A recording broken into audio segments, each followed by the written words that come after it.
So hi guys, so masakit na yung ulo ni Bossing. So ganito na yung hulutin, no?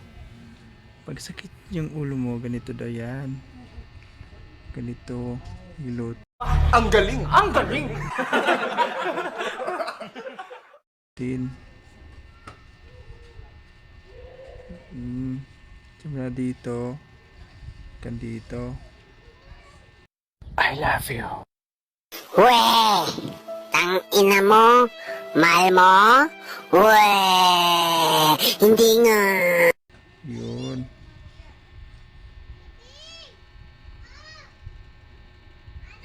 Para hindi na sakit yung ulo.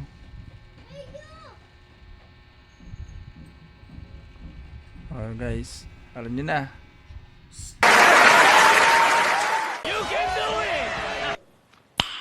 Nice.